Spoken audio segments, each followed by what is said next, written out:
사도신경으로 우리의 신앙을 고백하겠습니다. 나는 전능하신 아버지 하나님 천지의 창조주를 믿습니다. 나는 그의 유일하신 아들 우리 주 예수 그리스도를 믿습니다. 그는 성령으로 잉태되어 동정녀 마리아에게서 나시고 본디오 빌라도에게 고난을 받아 십자가에 못 박혀 죽으시고 장사된 지 사흘 만에 죽은 자 가운데서 다시 살아나셨으며 하늘에 오르시어 전능하신 아버지 하나님 우편에 앉아 계시다가 거기로부터 살아있는 자와 죽은 자를 심판하러 오십니다. 나는 성령을 믿으며 거룩한 공교회와 성도의 교제와 죄를 용서받는 것과 몸의 부활과 영생을 믿습니다. 아멘. 하나님께서 오늘 우리에게 주시는 말씀은 잠언 9장입니다. 구약 성경 919조 잠언 9장 말씀을 교독하겠습니다. 지혜가 그의 집을 짓고 7 기둥을 다듬고 짐승을 잡으며 포도주를 혼합하여 상을 갖추고 자기의 여종을 보내어 성중 높은 곳에서 불러 이르기를 어리석은 자는 이리로 돌이키라. 또 지혜 없는 자에게 이르기를 너는 와서 내 식물을 먹으며 내 혼합한 포도주를 마시고 어리석음을 버리고 생명을 얻으라. 명철의 길을 행하라 하느니라. 거만한 자를 징계하는 자는 도리어 능욕을 받고 악인을 책망하는 자는 도리어 흠이 잡히느니라. 거만한 자를 책망하지 말라. 그가 너를 미워할까 두려우니라. 지혜 있는 자를 책망하라. 그가 너를 사랑하리라. 지혜 있는 자에게 교훈을 더하라. 그가 더욱 지혜로워질 것이요 의로운 사람을 가르치라. 그의 학식이 더하리라. 여호와를 경외하는 것이 지혜의 근본이요 거룩하신 자를 아는 것이 명철이니라. 나 지혜로 말미암아 네 날이 많아질 것이요 네 생명의 해가 네게 더하리라.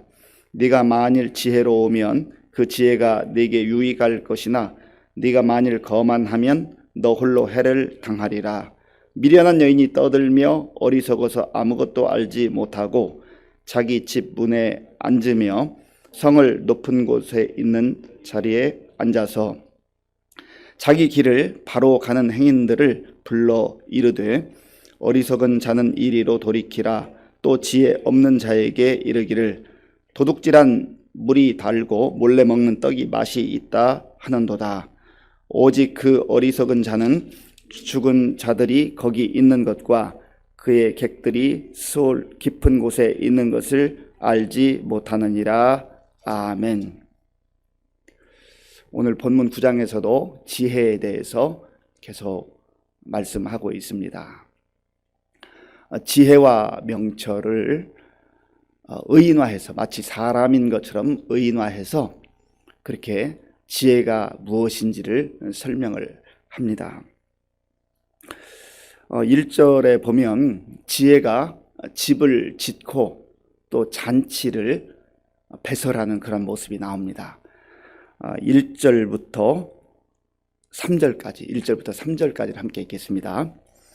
지혜가 그의 집을 짓고 7 기둥을 다듬고 짐승을 잡으며 포도주를 혼합하여 상을 갖추고 자기의 여종을 보내어 성중 높은 곳에서 불러 이르기를 아멘. 지혜가 집을 짓는다. 바로 이런 표현이 의인화라고 하는 것이죠. 지혜는 하나님, 또 예수님, 성령님, 삼위일체 하나님을 의미합니다. 지혜는 하나님으로부터 오는 것이죠. 참 지혜는 하나님 안에 거하는 것이죠. 지혜가 집을 짓고 기둥을 세우고 짐승을 잡았다. 그리고 포도주를 준비했다. 그렇게 설명을 합니다.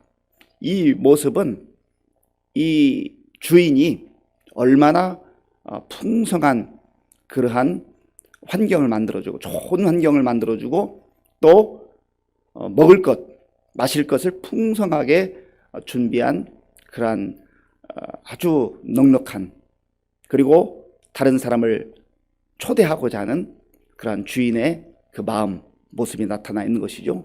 사랑의 마음, 그리고 다른 사람을 전부 다 이 잔치 자리에 불러서 이 잔치를 누리도록 하고 싶어하는 그 아버지 하나님의 마음을 보여주고 있습니다.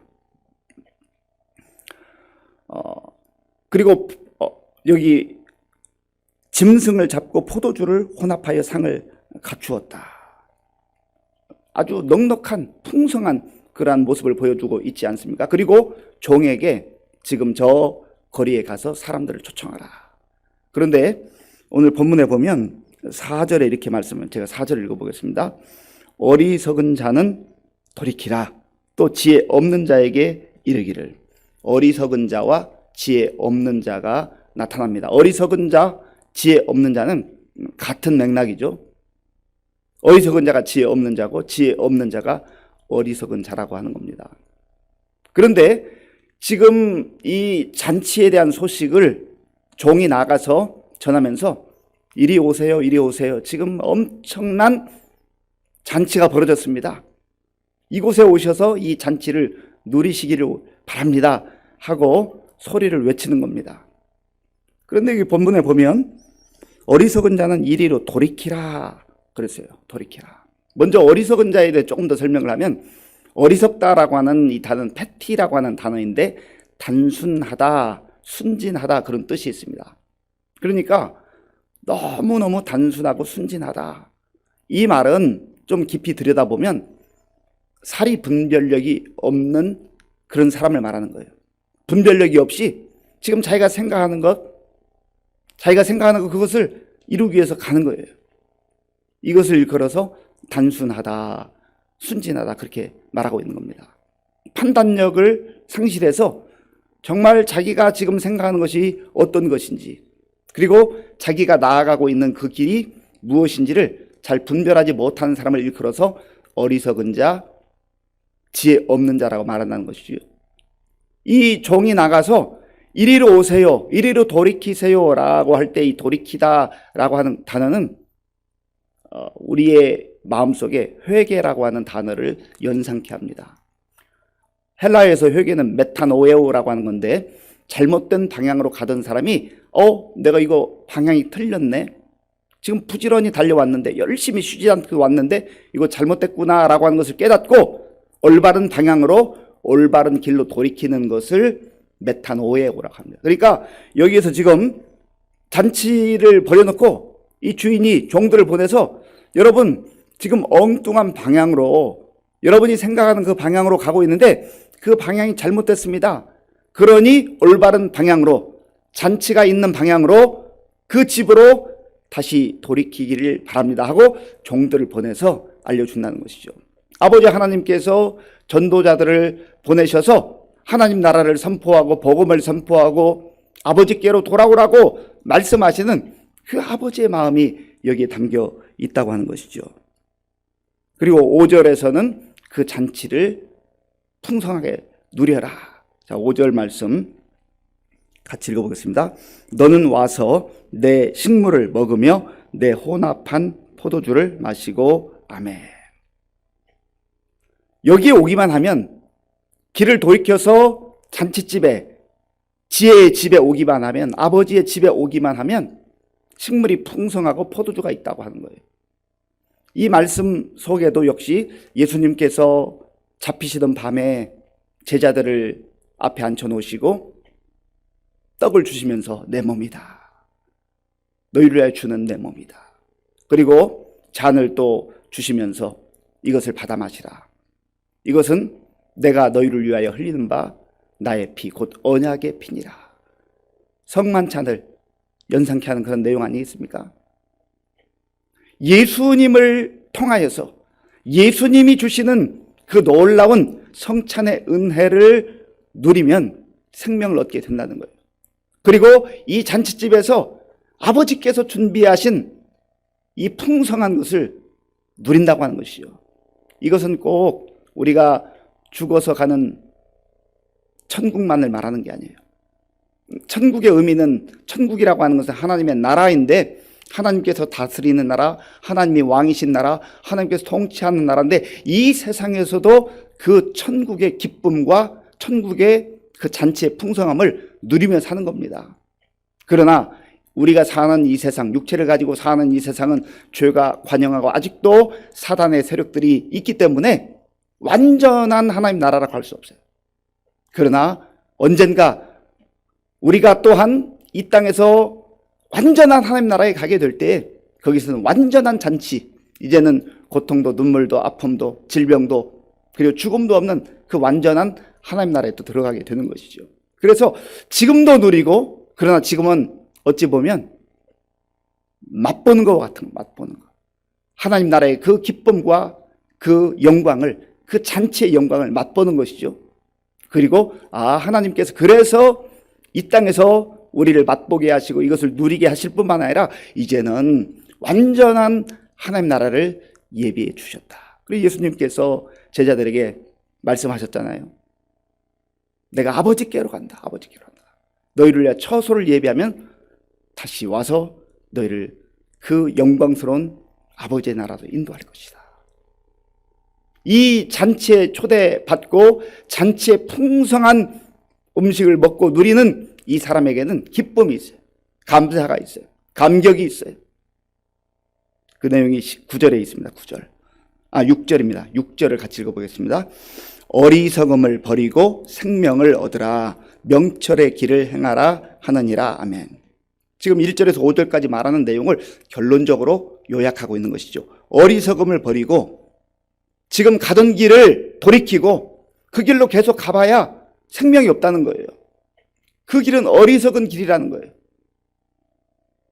자기 만족을 누릴 수 없는 그런 길이라는 것이죠. 그래서 어리석음을 버리고 생명을 얻어라. 어리석음을 버려야만, 돌아와야만, 돌이켜야만, 아버지의 초청에 응해서 아버지 집에 와야만 진정한 생명을 얻게 된다. 그걸 누리게 된다는 거죠.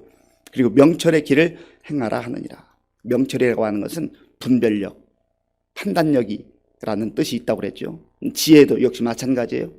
그래서 잘 분별하고 잘 판단해서 생명의 길로, 아버지께서 원하시는 그 길로, 하나님의 나라로 가는 그 길로 돌아오라 하는 것이 바로 1절에서 6절까지의 내용입니다. 그리고 7절부터 12절까지는 거만한 자에 대해서 또한 얘기하는데요. 거만한 자는 이 놀라운 아버지께서 보내주시는 복음의 소식을 듣지 않는 거예요. 듣지 않아요. 거부하는 거예요. 제 갈 길을 가는 거예요. 오히려 복음의 소식을 들려주면 화를 내고 내가 다 알아서 하는데 왜 날 귀찮게 하느냐고 그렇게 거절한다는 것이죠. 7절, 8절을 한번 같이 읽겠습니다. 거만한 자를 징계하는 자는 도리어 능욕을 받고 악인을 책망하는 자는 도리어 흠이 잡히느니라. 거만한 자를 책망하지 말라. 그가 너를 미워할까 두려우니라. 지혜 있는 자를 책망하라. 그가 너를 사랑하리라. 아멘. 여기서 거만한 자 그리고 악인이라고 하는 것은 이 복음의 소식을 듣지만, 잔치의 소식을 듣지만 자기 고집으로 자기 생각으로 귀를 막고 마음을 닫고 받아들이지 않는 자를 일컫는 것입니다. 교만한 거죠. 교만한. 그래서 지혜의 말씀, 생명의 말씀, 복음의 말씀을 듣는 자가 복된 자이다 하는 것이죠. 10절 말씀을 제가 읽겠습니다. 여호와를 경외하는 것이 지혜의 근본이요 거룩하신 자를 아는 것이 명철이니라. 잠언 1장 7절과 9장 10절은 잠언 전체의 요절과 같은 말씀이에요.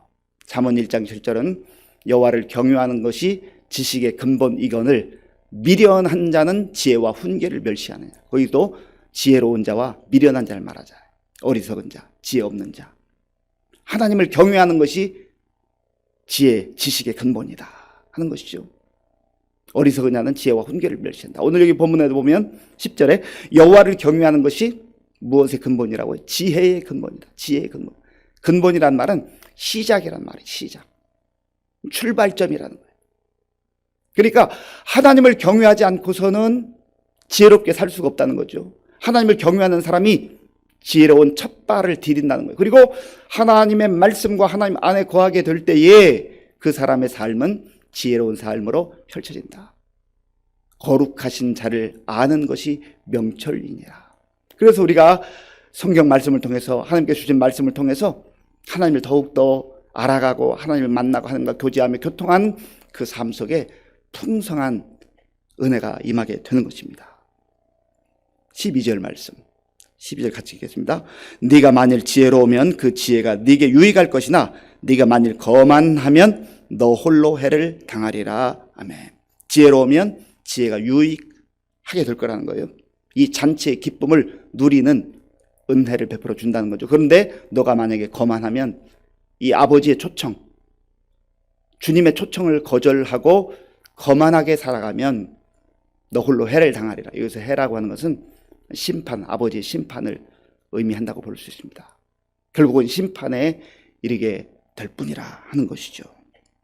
13절부터 18절까지는 앞에서는 지혜가 초청을 했다고 한다면 이 13절부터 18절까지는 비슷한 모습인데 어리석은 자가 또 사람들을 초청하는 모습이에요. 13절에서 15절까지를 제가 읽어보겠습니다. 미련한 여인이 떠들며 어리석어서 아무것도 알지 못하고 자기 집 문에 앉으며 성읍 높은 곳에 있는 자리에 앉아서 자기 길을 바로 가는 행인들을 불러 이르되. 어리석은 자가 흉내내는 거죠. 흉내내는 거예요. 아버지 하나님 흉내내는 거예요. 그러면서 사람들을 또 막 부릅니다. 그런데 여기 본문에 보면 떠들며 아무것도 알지 못하고, 지금 자기가 말하는 것이 내용이 무엇인지도 모르고 앞에 말하는 단순하고 순진한 사리 분별력이 없는, 판단력이 없는 이 어리석은 자가 사람들을 초청하면서 하는 말이 무엇입니까? 그 내용을 우리가 볼 필요가 있는데요. 17절 말씀, 17절을 같이 읽겠습니다.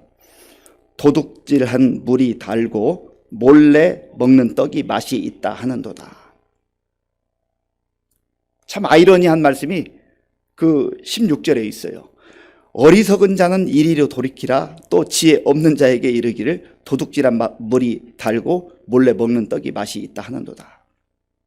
자기가 어리석은 자인데 자기도 마치 흉내 내는 거예요. 하나님께서 잔치를 배설하고 아버지께서 잔치를 배설하고 초청한 것처럼 초청하면서 도둑질한 물이 맛이 있고 달고 몰래 먹는 떡이 맛이 있다. 이것은 1차적으로는 우리가 그동안 묵상했던 그 음녀, 세상의 욕망과 쾌락과 또 탐욕을 추구하는 그러한 모습을 말하고 있는 것입니다. 그게 바로 도둑질하는 모습이에요. 몰래 먹는 것.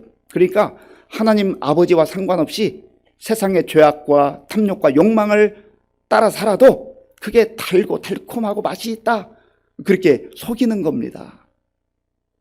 그런데 그 마지막은 뭐예요? 18절입니다. 우리 18절 읽겠습니다. 오직 그 어리석은 자는 죽은 자들이 거기 있는 것과 그의 객들이 스올 깊은 곳에 있는 것을 알지 못하느니라. 결국 도둑질하여서 달고 또 떡이 맛있다, 그렇게 말하면서 쾌락과 욕망과 그 세상 것을 추구하며 살아가지만 결국은 하나님의 심판, 스올, 지옥이 기다리고 있다라고 하는 거 아니겠어요? 사랑하는 성도 여러분, 진정한 지혜는 아버지의 초청에 응하는 겁니다. 하나님 아버지께서 잔치를 배설하시고 하나님 나라를 우리를 위해서 준비하시고 풍성한 그러한 생명을 주시기를 원하세요. 그리고 예수님을 이 땅에 보내신 거 아니겠습니까? 예수님께서 내가 곧 길이요 진리요 생명이라, 나로 말미암지 않고는 아버지께로 올 자가 없느니라. 예수를 믿는 이유가 여기에 있습니다. 꼭 죽어서만 가는 천국이 아니라 이 땅에서도 그 하나님 나라의 영광을 누리는 거예요. 그리고 우리에게 약속하신 완전한 그 하나님 나라에 언젠가 또 우리가 들어갈 것을, 그 잔치에 이미 초청받은 자임을 기억하며 그 약속을 가지고 소망 가운데 사는 것입니다. 오늘 지혜로운 삶을 살아가는 저와 여러분들이 될 수 있기 바랍니다. 아버지 하나님 감사합니다. 여호와를 경외하는 그 삶만이 지혜의 근본이라고 했습니다. 지혜의 출발이요 시작이라고 했습니다. 또한 아버지 하나님의 그 초청에 응해서 풍성한 잔치에 참여하는 것이 진정한 삶이라고 했습니다. 생명이라고 했습니다. 우리가 험한 세상 속에서 몰래 먹는 떡, 도둑질한 물을 마시는 그러한 어리석음의 욕망과 탐욕에 빠지지 않게 하시고 하나님 나라로 이르는 예수 그리스도, 길이요 진리요 생명이신 예수님과 동행하는 지혜로운 삶을 살아갈 수 있도록 인도하여 주시옵소서. 예수님의 이름으로 기도하옵나이다. 아멘. 주기도문으로 예배를 마치겠습니다. 하늘에 계신 우리 아버지, 아버지의 이름을 거룩하게 하시며 아버지의 나라가 오게 하시며 아버지의 뜻이 하늘에서와 같이 땅에서도 이루어지게 하소서. 오늘 우리에게 일용할 양식을 주시고 우리가 우리에게 잘못한 사람을 용서하여 준 것 같이 우리 죄를 용서하여 주시고 우리를 시험에 빠지지 않게 하시고 악에서 구하소서. 나라와 권능과 영광이 영원히 아버지의 것입니다. 아멘. 오늘 주신 말씀 생각하며 기도할 때에 지혜가 초청하는, 아버지 하나님께서 초청하는 그 말씀, 복음의 소식을 우리는 이미 들었습니다. 그리고 주님의 품 안에서 살아갑니다. 이게 지혜의 삶이라고 성경은 말합니다. 우리가 그러한 지혜의 삶을, 또 생명의 삶을 누릴 뿐만 아니라 아직 알지 못하는 사람들에게 나아가서 복음을 증거하는 것 너무나 중요합니다. 오늘도 우리 만나는 사람들, 그들에게 하나님 나라, 천국, 복음의 소식을 증거하는 우리가 될 수 있도록 위해서 기도하시고, 또 나라와 민족을 위해서 이제 대통령 선거 끝났는데 우리 국민이 이제 하나가 되고 마음을 합하여서 정말 새로운 나라를 세워나가는데 우리 지도자도 그렇게 일하게 하시고 우리 국민들도 마음을 새롭게 가질 수 있도록 도와달라 기도하시고요. 또 코로나19 극복을 위해서 우크라이나 전쟁에 속한 종식을 위해서 기도하시고, 그리고 교회와 성도님들을 위해서 기도할 때 우리 어르신들과 또 환우들과 연약한 분들, 우리 다음 세대 청년들, 청소년들, 어린아이들을 위해서 기도하시고요. 군 복무 중인 우리 청년들, 또 세계 곳곳에 나가 범준한 선교사님들, 그리고 부활절 새생명을 위해서 기도하겠습니다. 아버지 하나님 감사합니다. 하나님께서 오늘도 우리에게 새로운 날을 주시고 하나님께 우리의 마음과 정성을 다해서 예배드리며 말씀 듣고 기도할 수 있도록 도와주셔서 감사합니다. 하나님의 초청에 응해서 우리가 하나님 나라의 백성으로 영광스러운 삶을 살아가도록 인도해 주시면서 감사합니다. 하나님 아버지, 진정한 지혜는 오직 하나님 안에 있습니다. 하나님을 경외하는 것이 지혜로운 것을 알게 하시고 하나님과 하나님 말씀 안에 거하는 것들과 하나님께서 우리에게 풍성한 삶을 약속하시고 또 풍성한 삶을 주시기를 원하시는 것을 알게 하시고 예수님 안에서 풍성한 삶, 기쁨의 삶, 감격의 삶을 살아가게 하시고 또 이 세상을 넘어서는 영원한 하나님과 완전한 하나님의 나라가 우리에게 약속되어 있음을 믿지 않고 믿음으로 그 나라를 바라보며 담대하게 살아가는 하나님 아버지, 세상은 우리를 하나님께 없이 그릇기라 우리를 하려거나 또 몰래 먹는 것이 할수 있다고 미워합니다. 하나님 영광을 받지 않도록 하나님 사탄의 그 속임수에 넘어가는 것들과 하나님 말씀 안에 거하는 지혜로운